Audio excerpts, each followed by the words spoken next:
সাইজেশন করতে যাই ইসলাম সাইজেশন করে দিয়েছে, ইসলামকে সাইজ করে দিয়েছে।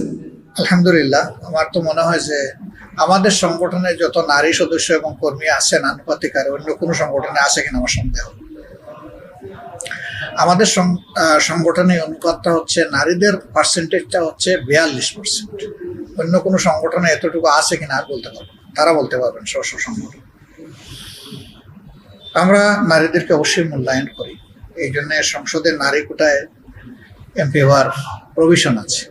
যদি আমরা এটা মূল্যায়ন না করতাম তাহলে আমরা নমিনেশন দিতাম না। কিন্তু অতীতে যতগুলো গ্রহণযোগ্য নির্বাচন হয়েছে এবং জামায়াত ইসলামী অংশগ্রহণ করেছে সব জায়গায় কিন্তু আমাদের নারী সংসদ সদস্যরাও ছিলেন। রাষ্ট্রের বিভিন্ন জায়গায় তারা গুরুত্বপূর্ণ দায়িত্ব পালন করছে।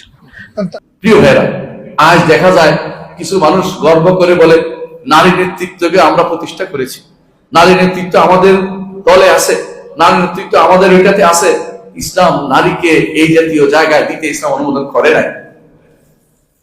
ইসলাম নারীকে কখনো সংসদে দেখতে চায়নি।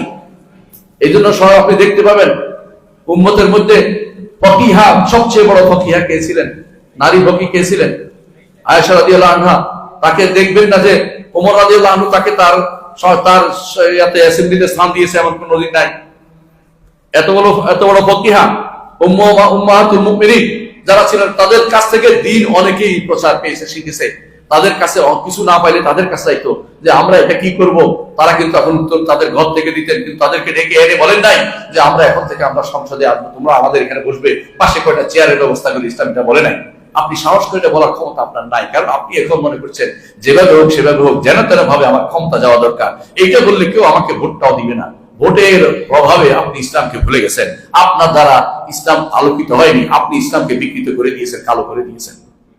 আপনার চেহারাকে কালো হবে সেদিন, কারণ আপনি ইমানের উপরে কুফরিকে বেছে নিয়েছেন। আপনি ক্ষমতা যাওয়ার জন্য সবকিছু ছাড় দিতে রাজি হয়ে গেছেন। আপনি অনেক কিছু ছেড়ে দিচ্ছেন। আপনি ভাইস চেয়ারম্যান পর্যন্ত চালু করছেন। আপনি এই এলাকার ভাইস চেয়ারম্যানও আপনার ইসলামিক ভাইস চেয়ারম্যান হয়ে যায়। ও নারী ইসলামিক ভাইস চেয়ারম্যান কিভাবে হলো? কে তাকে এই ক্ষমতা বসালো? কে দাওয়াত দিল তাকে? ইসলাম কিভাবে এটাকে বৈধ করে? একজন হিন্দুকে ভোট দেওয়ার জন্য ইসলাম অনুমোদন করে না। আল্লাহ তাআলা বলে দিয়েছেন, ওয়ালা ইয়াজআলুল্লাহু লিল কাফিরিন আলাল মুমিনিনা সাবিলা। আপনি এমপি ভোট থেকে হিন্দুকে দিচ্ছেন, আপনি বৌদ্ধকে দিচ্ছেন, অথবা কাফেরকে দিচ্ছেন, নামাজ পড়ে না তাকে দিচ্ছেন। আপনি কিভাবে বলতে পারেন যে আমি ইসলামের খেদমত করতেছি, ইসলামের বড় কিছু হয়ে গেছে? আপনি কিছুই করতে পারেন নাই। প্রিয় ভাইরা, وقل جاء الحق وزهق الباطل إن الباطل كان زهوقا